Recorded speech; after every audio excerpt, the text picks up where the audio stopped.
Gracias por seguir en sintonía con nosotros a propósito de las tormentas, de la temporada ciclónica y dar seguimiento a lo que sucede después de estas inundaciones. Por eso el compromiso de tener un infectólogo hoy con nosotros, el doctor Héctor Valcárcel. Gracias por compartir con nosotros este momento. Buenos días, gracias por la invitación y un placer estar con ustedes y con su audiencia. Bueno, vamos a empezar a hablar tras tormentas como estas suelen ocurrir o tener factores que favorecen a tener infecciones. ¿Cuáles son las principales infecciones luego de una tormenta como María o como Irma? Bueno, lo primero que hay que decir es que los momentos como este donde tenemos ciclones, huracanes, cada vez que voy a programas de este tipo de radio le digo que graben esto porque todos los años vamos a tener una temporada ciclónica y todos los años vamos a tener situaciones similares a las que están ocurriendo en este momento.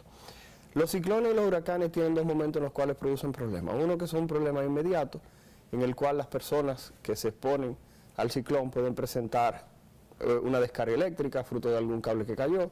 Esas personas pueden ahogarse, como vemos que ocurre en muchos lugares. Otras personas pueden presentar problemas, por ejemplo, que se cayó una pared o que una hoja de zinc volando los cortó.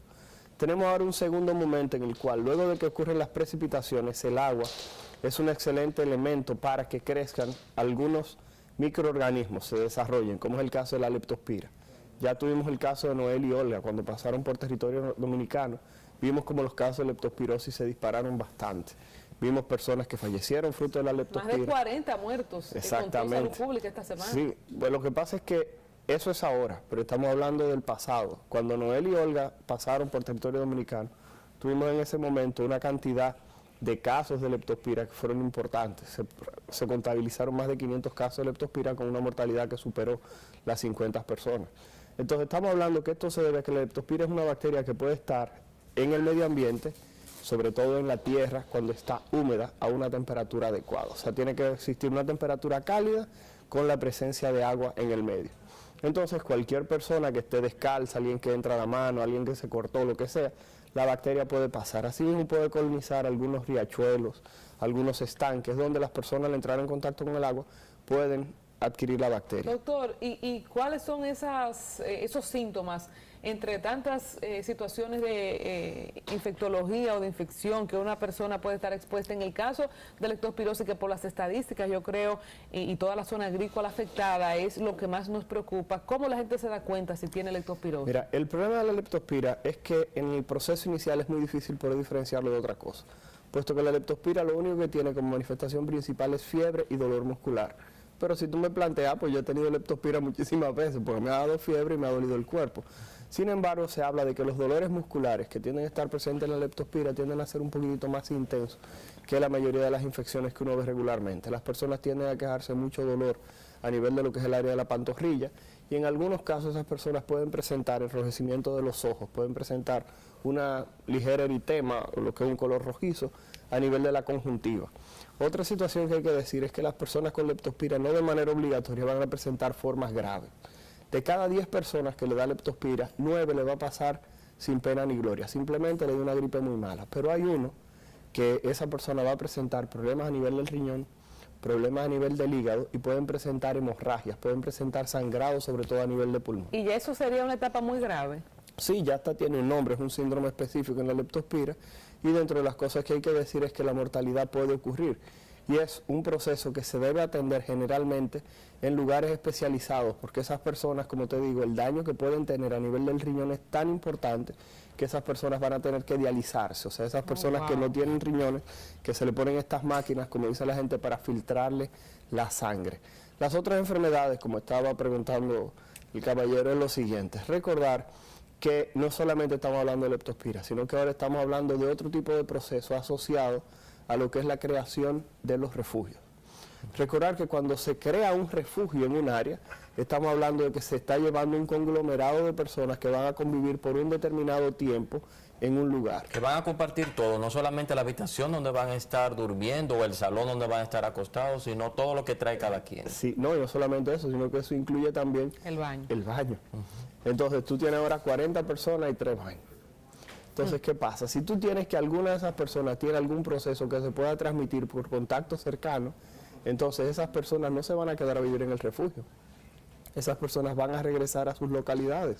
Hoy tenemos 23.000 ¿Y se riega? Claro, entonces tenemos 23.000 desplazados a la fecha, pero en 4 o 5 días tenemos 2.000. Doctor, ¿qué tan rápido o tan fácil en un corto tiempo puede transmitirse alguna infección o algún contagio? ¿Eso puede pasar en 1 hora, en 2 horas? Eso es una excelente pregunta, pero va a depender de algo que yo le iba a mencionar, que es que depende de la enfermedad. Por ejemplo, si hay una persona que tiene un proceso respiratorio, tiene un proceso gripal y está en uno de los refugios, esas personas se van a mover hacia sus comunidades. Los procesos respiratorios tienen un periodo de incubación bastante rápido. Usted tiene una gripe y usted se lo pasa a una persona en 2 días. Cerca de mí, claro, una gota de saliva al lado, sin darse cuenta. O usted simplemente lo respiró, o peor aún, usted simplemente estornuda o tose, lo toma en las manos, va y abre una puerta, y otra persona puede abrir, tocar ese picaporte y simplemente llevarse la mano a los ojos o a la boca, y usted ya queda inmediatamente infectado. ¿Y cuánto dura? Y es una pregunta que yo siempre me he hecho. Si tú haces eso que usted acaba de mencionar, que te tocas con las manos que ya has estornudado, tocas una puerta, ¿cuánto tiempo dura activo, vivo ese lo que sea, virus o microorganismo, hasta que otra persona lo toca? ¿Cuánto tiempo dura fuera del cuerpo? Generalmente mientras se mantiene húmeda el área. Porque el asunto es que muchas de estas estructuras, cuando la humedad desaparece, tienden a fallecer, tienden a morir esas partículas. Entonces este clima de aquí húmedo es muy propicio para eso. Exactamente, porque justamente lo que estamos hablando, las temperaturas que vamos a tener tienden a ser un poco más bajas, lo cual predispone a que las personas puedan tener ese tipo de proceso respiratorio. Ahora vamos a hablar de otro proceso, ya que estamos hablando de tiempo. En República Dominicana todo el mundo se ha olvidado de algo, y es que en República Dominicana tenemos cólera todavía. El año pasado se reportaron más de 1.000 casos de cólera. Entonces, ¿qué pasa? Estamos hablando de un momento en el cual los acueductos cerraron. Hay 30 acueductos a la fecha, según el titular del periódico de ayer, que no están funcionando. ¿Por qué razón? Justamente para que cuando se brinde el agua que salga a través de los acueductos, sea un agua que esté procesada.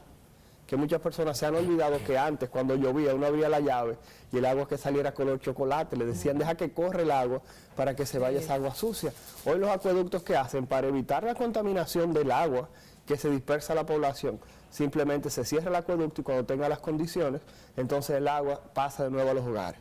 Pero ¿qué ocurre? Eso predispone a que las personas tengan que comprar agua a granel.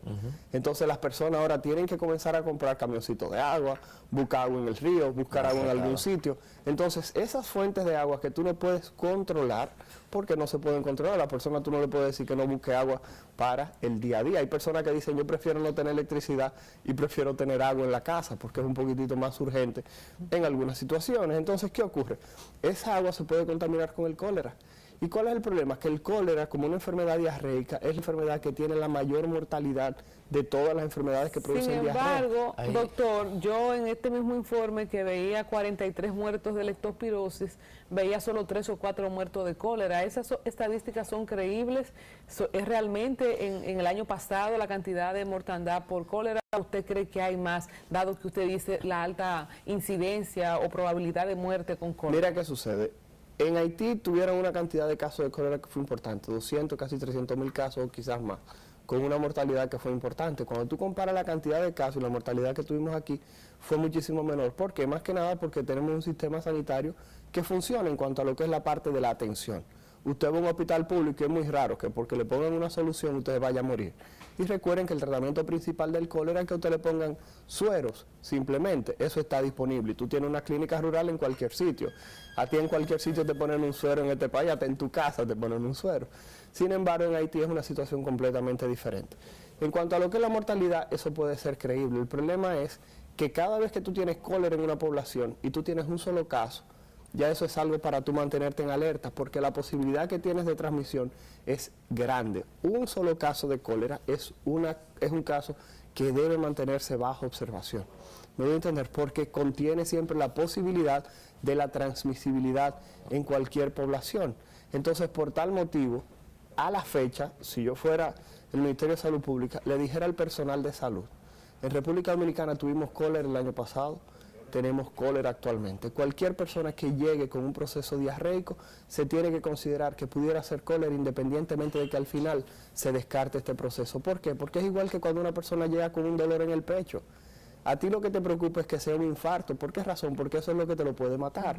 Entonces, exactamente lo mismo. Si alguien llega con diarrea, al final era una ameba lo que tenía, amén, pero descartas siempre lo más importante, lo que tiene mayor presión epidemiológica. Hasta ahora hemos conversado de 3 elementos, está el tema de la leptospira, está el tema de el cólera y hablamos también de la parte de los procesos respiratorios. Y alguno de ellos usted nos podía dar pautas para que el ciudadano, la persona individual, tome como prevención, no andar descalzo, porque el ratón no se deja ver.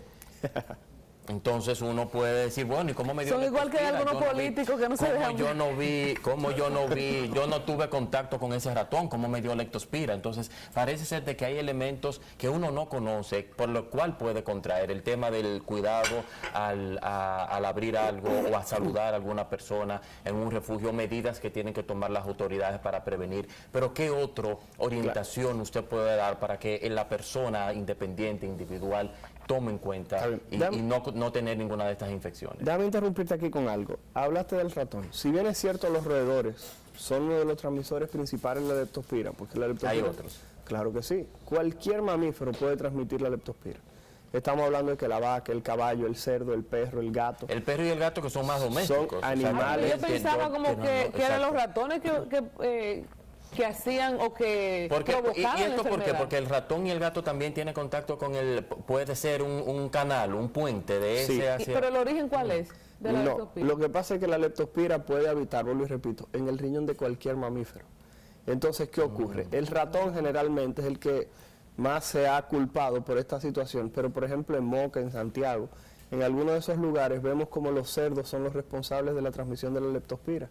Aquellas personas que crían cerdo de manera irregular, o sea, que tienen en el patio 5, 6, 7, 8 cerdos, sobre todo para época de Navidad, que a partir de este momento comienzan a comprar los cerditos para engordarlos, para venderlos en Navidad, y lo tienen en el patio, y las personas van, simplemente entran, limpian, cuidan todo, entran en contacto con la orina y comienzan a aparecer casos de leptospira. Porque la leptospira realmente... Estamos aprendiendo, doctor, yo no sabía eso. La leptospira realmente es una bacteria. El problema es que los perros, los gatos y todos esos animales pueden padecer leptospira, le puede dar leptospirosis. Esta bacteria coloniza el riñón y estos animales cuando orinan, la bacteria la excretan a través de la orina. Entonces, ¿qué ocurre? Mientras la orina se mantenga líquida, esa temperatura cálida, como te dije, y alguien entra en contacto con ella, puede adquirir la infección. Ok. Otra cosa que no hemos mencionado, que es otro momento que va a aparecer luego de las precipitaciones importantes. Y el otro momento que es el crecimiento de los vectores. Estamos hablando de que luego de las lluvias, lo otro que va a ocurrir es que los mosquitos van a comenzar a multiplicarse. Entonces podemos esperar que en esta semana que viene y en la otra de arriba comiencen a aparecer una mayor cantidad de casos febriles. Personas que van a llegar a la emergencia con datos de dengue. ¿Por qué razón? Porque vamos a tener una población de mosquito aumentada. Y me estaban preguntando, ¿qué medidas puedo tomar para tratar de prevenir infecciones? Algunos de nosotros dirán Balcázar, pero yo no voy a refugio. Exacto. Yo no voy a refugio, ¿qué me importa a mí? Yo tengo mi agua bien tratada, yo me lavo siempre. ¿Qué problema hay con ese tipo de cosas? Bueno, el problema es que usted tiene una persona que posiblemente está cuidando el edificio, que se ausentó un par de días. O usted tiene la muchacha del servicio, la muchacha que le cuida a los niños. Usted tiene una persona que es la que se encarga de limpiarle los aires. Y esa persona quizá vive en una zona vulnerable y ahora fue que llegó porque la casa se la llevó el ciclón.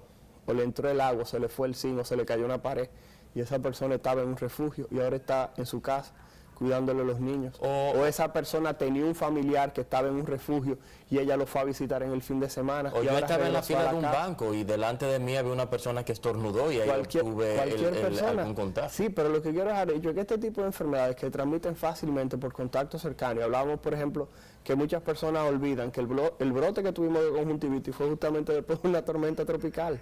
O sea, que podríamos tener un brote de conjuntivitis también. Pudiéramos tener un brote de cualquier cosa, porque es lo que te repito, cada vez que tú tienes un gran conglomerado de personas que están en un espacio físico reducido, y estas personas tienen un contacto íntimo, estas personas pueden pasarse cualquier proceso. Y vuelvo y repito, regresan a sus comunidades y se inicia una cadena. En esa parte de vectores, aquí en el país siempre rondan no solamente el dengue, hemos tenido Zika, hemos tenido chikungunya, claro, pero se dice que en el caso de Zika y chikungunya solamente ha sido un tipo de vector, que eso no se repite. No hay, tiene que venir otra generación para que vuelva a haber Zika o vuelva a haber chikungunya, pero en el caso del dengue, que son cuatro tipos de cepas, cuatro serotipos, exactamente. ¿Qué tan cierto de eso hay? ¿Puede existir nueva vez Zika y chikungunya? Mira qué sucede. Como un vector que afecta. Como brote. No, mira, que aparezca un brote de Zika o de chikungunya nueva vez es casi imposible. Por lo que decías, al inicio le dio a tanta gente chikungunya y al principio le dio tanta Zika a tanta gente por una razón: no teníamos defensa, no teníamos anticuerpos contra los mismos. Luego de que el mosquito te picó y te dio la enfermedad, simplemente ya tú quedaste inmunizado. Poco probable que vuelva a la República Dominicana a padecer un brote como el que tuvimos. El problema es que siempre hay 1 o 2 personas por ahí que no le dio y ahora pudieran infectarse de los mismos. Con el dengue lo que plantea, hay 4 serotipos diferentes. Usted tiene 4 chances de que le dé dengue. Si me dio uno el año pasado, dentro de 2 años me puede dar otro. Le podría dar el otro. Entonces, ¿qué pasa? Usted sí está en riesgo de padecer alguno de estos procesos. ¿Cuál es el otro asunto? El asunto es que has mencionado eso, pero hay otra enfermedad que también se ha olvidado, porque este es el problema de nosotros, que olvidamos. Aquí en República Dominicana siempre tenemos malaria. Malaria. Estamos hablando del paludismo. Entonces, ¿qué ocurre? El año pasado tuvimos paludismo, este año tenemos casos de paludismo en República Dominicana. ¿Qué tanto? Todos los años se reportan entre 300 y 400 casos de paludismo. El asunto es que estas lluvias que afectaron República Dominicana no fue solamente República Dominicana, sino que también afectó a Haití. Entonces, ¿qué pasa? Tú tienes una gran población migrante que va y viene de Haití. Entonces, con estas lluvias, con todo esto, las personas que trabajan aquí, que son esas personas que vinieron a buscar recursos, ahora regresan a Haití para llevar ese dinero, para tratar de llevar ayuda, pero luego regresan a la zona este del país, por ejemplo a la empresa hotelera. Entonces esas personas pueden tomar cualquier proceso y regresar a su lugar de trabajo y llevar malaria o paludismo. O sea que estamos hablando de que cada vez que ocurre esto hay que mantener una vigilancia epidemiológica. Todo el mundo dice, ¿qué dicen las autoridades? Las autoridades, el problema es que ahora mismo se encuentran dando recomendaciones de qué hacer y programas como este que hacen este tipo de intervención para que las personas sepan que tienen que lavarse las manos, no andar descalzos, tratar de manipular el agua, que es uno de los medios que más fácilmente se encarga de la transmisión de enfermedades. Tratar de evitar eso que hay que decir todo el tiempo, lo de los mosquitos. Tratar de quitar aquellos lugares donde se acumula agua, no solamente dentro de la casa, pues eso son muy fáciles, sino fuera de la casa. Doctor, pero usted decía ahorita, si yo fuera salud pública y junto con esas recomendaciones ya finalmente que usted está dando respecto a lo que es la autoridad como tal, línea de acción o estrategia, ¿qué entiende usted que se debe implementar, mejorar o sustituir para que después, y no ha concluido la temporada ciclónica, después de un efecto como este, que en una semana o 2 puede venir otro, no tengamos estas estadísticas alarmantes, como por ejemplo la que tuvimos por las infecciones de, ¿cómo se llama? La que dijimos del ratón, la leptospirosis, que mató cerca de 50 personas. O sea, ¿qué debe hacer salud pública como entidad o como línea de gobierno? Mira, yo lo que entiendo es que ahora mismo el ministerio está haciendo algo importante. Por ejemplo, hoy hay una reunión en el ministerio para tratar justamente líneas con diferentes profesionales para el tema de leptospira. ¿Verdad que sí? Para tratar de tener algún tipo de accionar cuando se sospecha algún caso de leptospira. Sin embargo, el ministerio está en observación. ¿Qué es en observación? Tiene que observar qué es lo que va a ocurrir, porque pueden pasar muchas cosas, que era lo que estábamos mencionando, y el ministerio tiene que esperar a ver qué es lo que va a surgir, para ver qué tipo de intervención tiene. ¿Qué es lo que falta? La parte de la información. O sea, a pesar de que los programas como ustedes, Diálogo Urgente, está tratando de brindar información, se supone que el ministerio debería tener campañas permanentes. Antes de ver lo que pase, ver cómo se evita. Exactamente. Bueno, pero lo que pasa es que muchas veces lo vende que es alarmar a la población y no como una forma de orientarlo y prevenirlo, lamentablemente.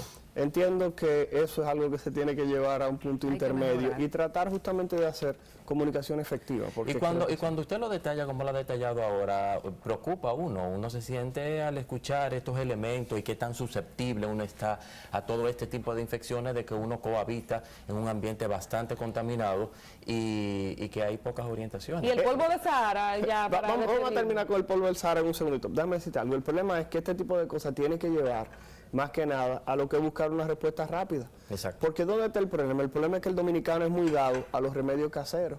El dominicano es muy dado a quedarse en su casa, que a fulanito le pasó algo similar y él buscó y se tomó tal cosa y mejoró. Y después que Cuando pasa los remedios caseros, entonces va y se lo pregunta un farmacéutico que no sabe que lo que es un vendedor. Siento tal cosa que usted me recomienda que yo puedo tomar te para recetan? esto. Claro, Y te recetan. Claro, Tómate pero el esto, problema qué es, bueno. el problema es que estamos hablando justamente de la pérdida de tiempo para la búsqueda de la atención. Entonces, cuando tú haces este tipo de intervención, tú lo que le estás pidiendo a la población es, puede ser un proceso grave, busca asistencia médica. Bueno, no, Eso es lo que se trata de Bueno, hacer. y no un farmacéutico, corrijo, un despachador, un vendedor. Gracias. Alguien que posiblemente tiene un bachillerato en ciencias y Exacto, letras. lo que hace es que debe un dependiente de farmacia, que lo que hace es que vende sin faltarle respeto, pero no tienen el conocimiento detrás. Claro que sí. Lo del polvo de Sahara fue alarma, fue chercha, fue real.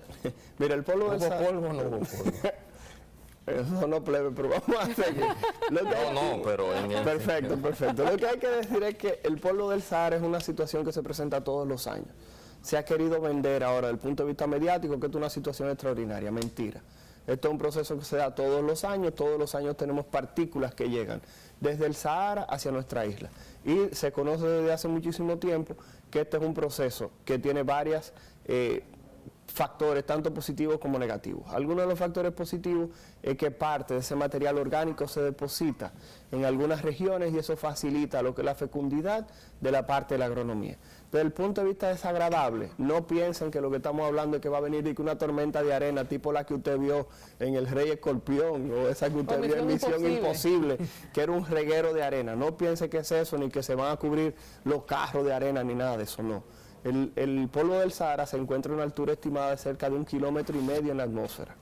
Se depositan sí cada cierto tiempo partículas muy pequeñas, las cuales son tan pequeñas que el aire primero las lleva desde África hasta nuestra isla, hasta otros países, y esas partículas pueden depositarse, usted respirarlo, y si usted tiene algún tipo de problema alérgico, algún sustrato alérgico, esas sustancias que están flotando en el aire que usted está respirando, pueden hacer que si usted es asmático, usted simplemente siente en estos días que se le es un poquitito más difícil respirar, o que quizá usted tiene los ojos un poquitito más rojos, que está estornudando más de lo normal, tengo las alergias revolteadas. ¿Por qué? Porque en este momento quizás la carga antigénica que esté en el aire sea un poquitito mayor. Cuando hablamos de la carga antigénica es simplemente polvo, partículas de algunas matas del desierto que quizás se hayan degradado y algunas partículas pequeñas estén flotando y usted las respire sin O sea que en resumen, los más vulnerables son aquellas personas que puedan tener una condición, una precondición respiratoria. Excelente.